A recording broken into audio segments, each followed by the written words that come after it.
Vice President, we want to ask you a few questions. Sorry, I mean, the outcome of the meeting is excellent.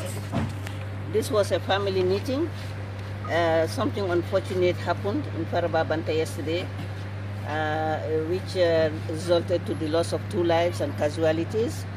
His Excellency the President, we all know, is somebody who doesn't want to kill an ant. Not much loss of lives. Immediately it happened, he called an emergency meeting of the stakeholders concerned, that is the CDS, the Inspector General of Police, Secretary General, my humble self, and expressed his sadness about the whole situation. And immediately we made press releases at different levels. The Honorable Minister of Interior had a press statement. The IGP, Inspector General of Police, had a press release. His Excellency also had a press release at the level of his office. And from yesterday, we have not slept. We have been thinking about the people who have lost their lives, because His Excellency acknowledges the fact that today he is the father of the nation. Whatever happens in this population, he takes it at heart and he ensures that justice is done. He has also commanded in the press release, as all of you have read, we are going to investigate. He's establishing a commission of inquiry, an independent commission of inquiry, to ensure that they look into the radical causes of the situation in Faraba. Again, he's also indicated, informed the public that nobody gave the command for the use of arms, live bullets. We, as a government, under his leadership of Excellency Adama Barrow, know that we are a signatory to many conventions, like the protocol, the African Union Protocol, which is saying silencing the guns by the year 2020. We are a signatory. We are a signatory to the Universal Declaration of Human Rights. The African Commission on Human and People's Rights, is seated in the Gambia. The People's Commission is seated in the Gambia. And this is an indication. We already see how things are moving. We are moving from within 1.5 years. We have been able to have a development plan, 4-year development plan, covering 2018 to 2021. We have launched the plan, we have tabled it, and you have seen the resources that we have been able to garner from the pledges we have been able to get on the National Development Plan. And the pillar of that is the rule of law, the respect for human rights, the fundamental freedom of everybody. And being the father of the nation, he is not going to tolerate. He has said it, and I am echoing it, that neither him nor his government, any member of his government, is going to condone with violence, any form of violence. Mr. Vice President, you've made mention of the fact that these people who acted not with the orders of the police IGP and also the orders of the Interior Minister, that in someone's language would be rogue elements. They are acting alone.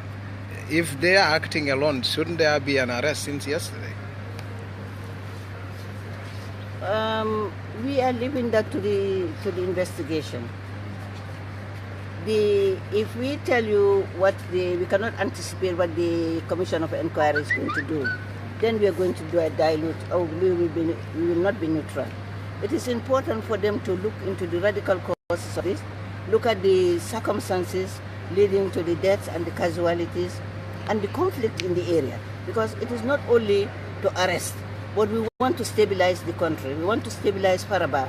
We want Faraba to become a very social, cohesive community, like other communities. So that is why fundamentally we are going to look at the radical causes. That is, what is the root cause of these issues that we are seeing more and more there.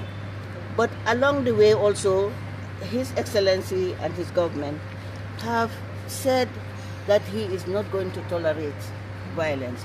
And for us, our democracy, there is a misconception of democracy. Now you see people doing everything, taking the law in their own hands. That's not democracy. Democracy is the respect for the rule of law, respect for the human rights. Where your right stops, that's where the other person's right begins. So we all have to know that this democracy that we have to all nurture it. Media, General Assembly, National Assembly, the government. And today what has happened is historic. The National Assembly convened a meeting with the executive. We came to answer to them because we are accountable to them. Just as our permanent secretaries and other people who are working with us in our institutions are accountable to us. We have convened them and they made it very, very clear. It was a family talk. We discussed the issue and the resolution is how do we move as a nation, together as a nation. Taking cue of our holy books, that's the Holy Quran, the Holy Bible, and also taking a cue of our National Assembly, national anthem. You know, the diversity. We are one people and we are working for the common good. And you all have a role to play by giving the right messages, educating our people about what democracy is, and trying as much as possible to nurture this democracy that you and him and her and others fought for. We need to safeguard this democracy. So because everybody is seeing Gambia today as a model, we should not lose that.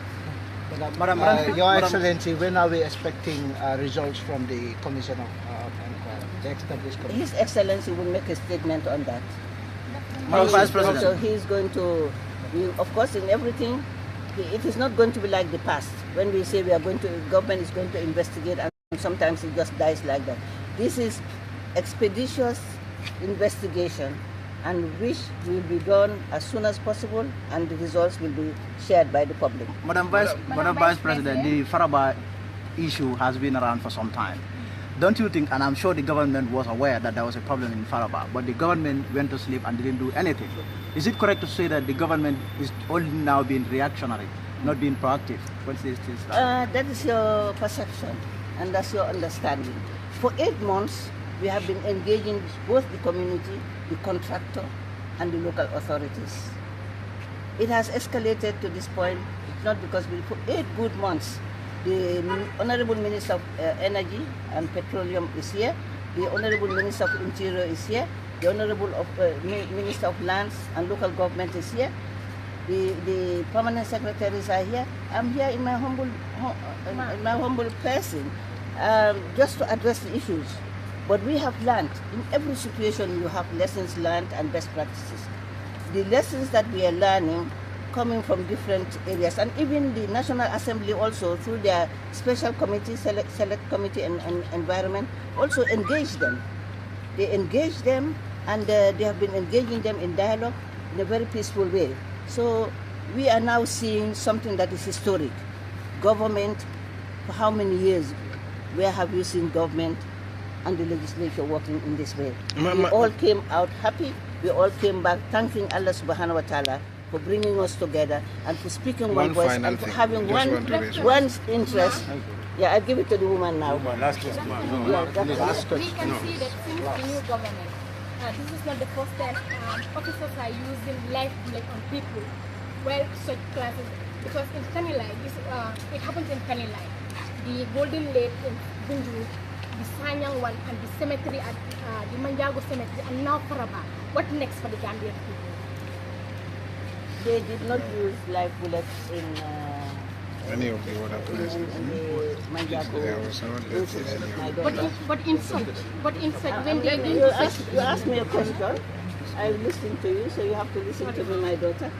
All these incidents that are happening, you have to know the background from which we are coming from. 22 years, people were arrested arbitrarily. People were castigated arbitrarily. Today, before they arrest you, even if they arrest you, they return you, it cannot be beyond 72 hours. But we cannot have, we have changed as a people, we have changed as a system of government, but our mentalities also have to change. And this is at every level. We have to have understanding.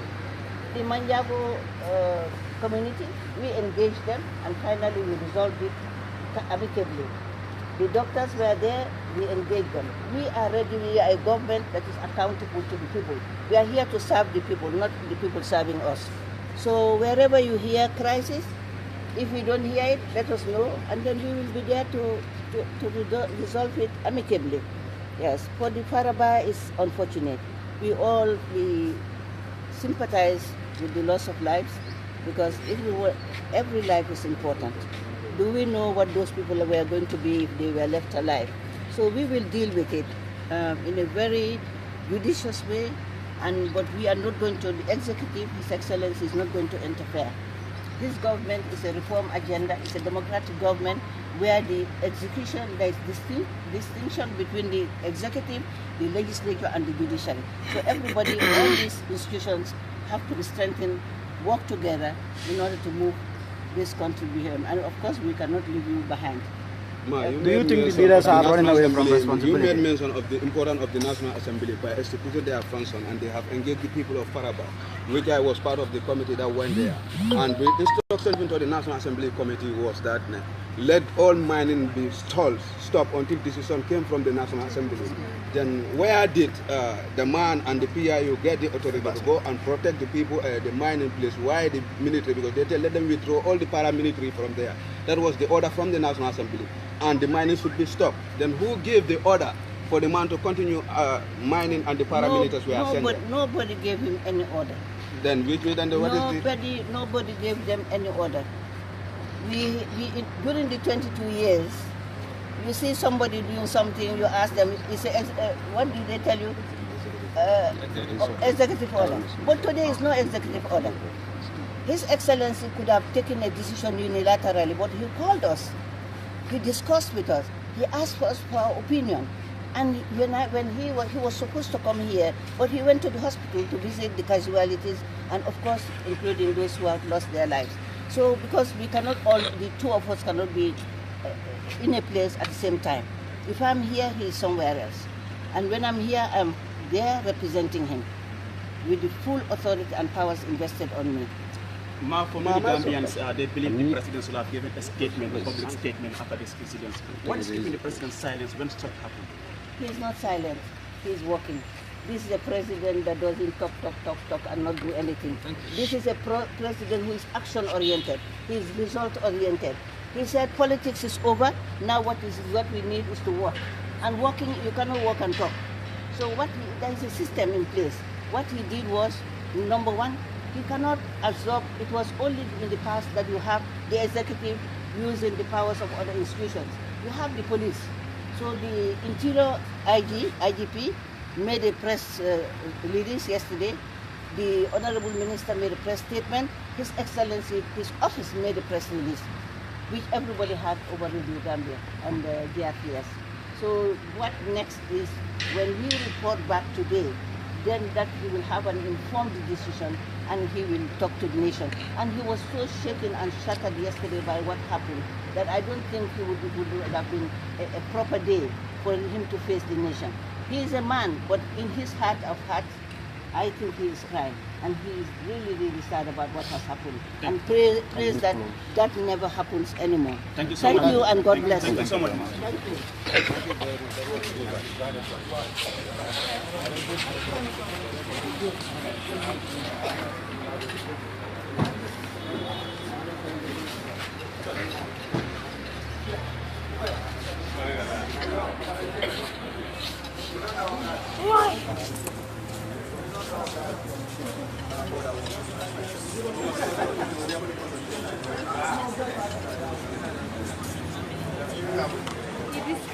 This as a public.